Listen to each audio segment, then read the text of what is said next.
अल्लाह ने काबे या बैतुल हराम को दुनिया के इंसान के क़याम का जरिया बना दिया है, उसका मरकज बना दिया है। क़याम यानी इंसानियत कायम हो जाए। दुनिया के इंसानों का क़याम कैसे होगा? वो इंसानियत कायम हो जाए, उनकी ज़रूरतें बाकी नहीं रहें, उनकी भूख बाकी नहीं रहे, उनके झगड़े बाकी नहीं रहे, उनकी लड़ाइयाँ बाकी नहीं रहें।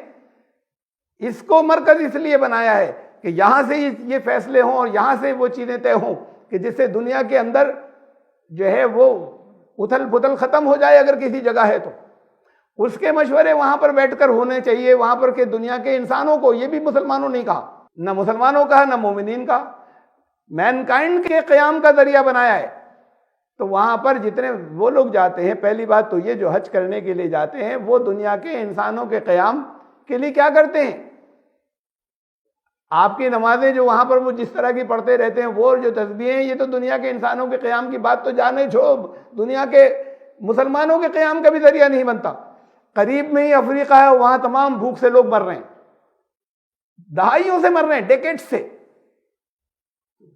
तो कैसा क़याम है ये? तो ईमान लाने वालों और तमाम आपस में एक दूसरे से जंगें चल रही हैं, डेकेड्स हो गए, दहाइयाँ हो गई, एक मुल्क की और दूसरे मुल्क की, दोनों तरफ मुस्लिम मेजॉरिटी कंट्रीज। कैसा अमन का जरिया बना वो? कैसे दुनिया के इंसानों का क़याम? अभी तो मुसलमानों और ईमान लाने वालों के क़याम का जरिया भी नहीं है वो। कहा कि तमाम दुनिया के इंसानों के क़याम का जरिया हो, कि वो इंसानियत खड़ी हो सके अपने पाँव के ऊपर। इसके लिए था वो वहाँ पे बुलाया जाएगा, वहाँ एज गेस्ट बुलाए जाएं, रहें आप। तो वीज़ा है, पासपोर्ट है, निगरानी हो सकती है, आपके टेंट्सिए हैं, उनके लगातार निकल के भाई वहाँ ना जाएं, काबे पर ना जाएं, और फिर जा सकते हैं अगर मुआहिद है तो। ये खाली इंतज़ामी फैसला है कि भाई मुसलमान जो है वो मुआहिद होगा, तौहीद पर होगा, मुशरिक नहीं होगा। और जितने गैर मुस्लिमों ने मान लिया गया वो सब जो हैं वो मुशरिक होंगे। कितनी बड़ी तादाद इसमें होती है, लेकिन उनको आइडेंटिफाई नहीं किया जा सकता इनमें कौन मुशरिक, कौन मुसलमान अपने को मुशरिक कहता है। वो जो शिर्क करते हैं वो भी कहते हैं कि हम तो पक्के तौहीद के ऊपर हैं। तो वो लोग अलाउड है उसूली तौर पर गैर मुस्लिमों में से। यहाँ सवाल करते हैं हमसे कि साहब वो उनका जाना मना है गैर मुस्लिमों का, इसलिए हमारे यहाँ भी बहुत सी जगहों पर हमने रोक दिया। जाना मना नहीं है, ये इंतजामी फैसला है। वहाँ शिर्क का जाना मना है। यहाँ पे एक को मानोगे तो आओगे, खुदा का वो मरकज़ है या सेंटर है पूरी दुनिया के लिए, उस वहाँ गैर मुस्लिम भी वो जा सकते हैं। लेकिन चूंकि आइडेंटिफाई नहीं कर सकते तो ये मैनेजमेंट का या इंतजामिया का फैसला है कि मुसलमानों को आने देंगे और गैर मुस्लिमों को नहीं आने देंगे। और आइडेंटिफाई करने का उनके पास तरीका नहीं, इसलिए कि मुसलमान अपनी ज़बान से सब अपने आप को कहते हैं कि हम दावा करते हैं कि हम तौहीद के ऊपर हैं। तो असल में ये दुनिया के तमाम इंसान चलो वहाँ न जाएं, लेकिन वहाँ मिना के मैदान में बुलाइए, वहाँ पर आए। फिर वहाँ का जिक्र ये नहीं है, वहाँ का जिक्र तो ये था कि वहाँ पर हम रुक कर तदबीरें सोचें। तमाम दुनिया की इंसानियत का मरकज़ था।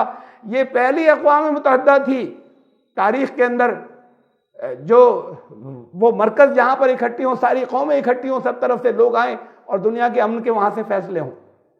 ये अक़वाम मुत्तहिदा का कॉन्सेप्ट जो था वो दिया था। लीग ऑफ नेशंस बनी, फेल हो गई। यूनाइटेड नेशन से फेल है। अभी तो परसों इसने यूक्रेन के प्रेसिडेंट ने कहा कि यहाँ पे क्यों बैठे हो, इसे अपनी दुकानें हटा लो, बढ़ा लो, इसको ख़त्म कर दो, इसको यहाँ बैठे क्यों हो तुम लोग? जब तुम नहीं रोक सके किसी को हमला करने से तो तुम्हारा यूज़ क्या है? यहाँ बंद कर दो इस इदारे को।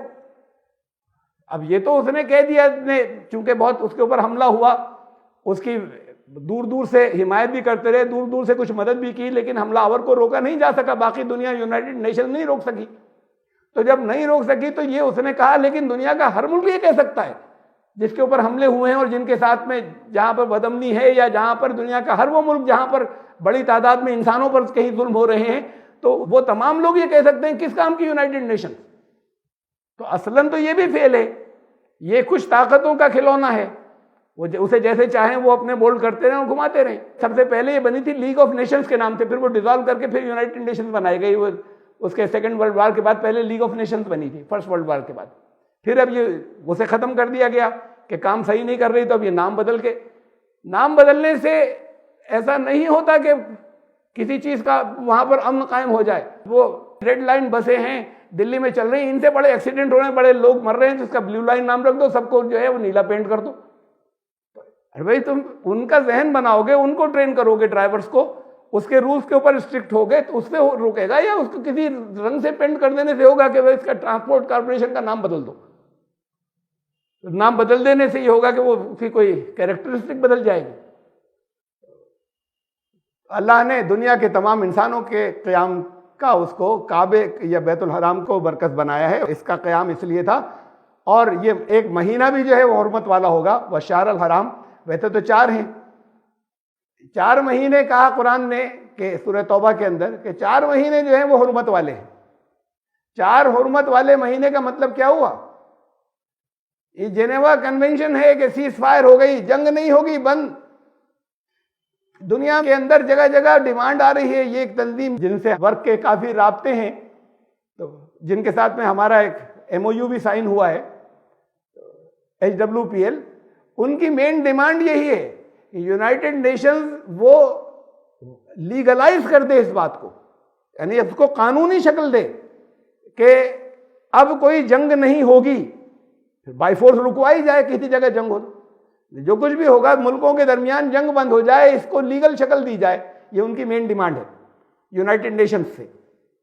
तो यूनाइटेड नेशंस के पास तो है ही नहीं वो, जिसे कहा जाए कि उनके पास कोई हथियार नहीं है, कि उनके टीथ ही नहीं है कि वो काट सकें, कि वो रोक सकें किसी को। ये तो वहाँ उनकी जनरल असेंबली के अंदर, सिक्योरिटी काउंसिल के अंदर अपने मुल्कों की सियासत चलती रहती है कि कौन गालिब आ गया, क्या हो गया, रेजोल्यूशन पास होते रहते हैं। इससे आगे उनका कुछ नहीं। हाँ, कभी कभी बाद मौकों के ऊपर वहाँ से ऐसे रेजोल्यूशन पास करा लेते हैं कि कुछ ज़्यादा दबाव डाल सके किसी मुल्क के ऊपर, अपने जहाँ उनका मफाद होगा, जो ज़्यादा बड़ी ताकतें हैं। तो 4 महीने ये जेनेवा के अंदर पास हुआ था, जेनेवा कन्वेंशन के अंदर पास हुआ कि भाई बहुत सी चीज़ें पास हुई, जंगबंदी के लिए, जंग नहीं होने के लिए। ये था कन्वेंशन जो कुरान ने दिया था कि 4 महीने दुनिया के अंदर जंग नहीं होगी।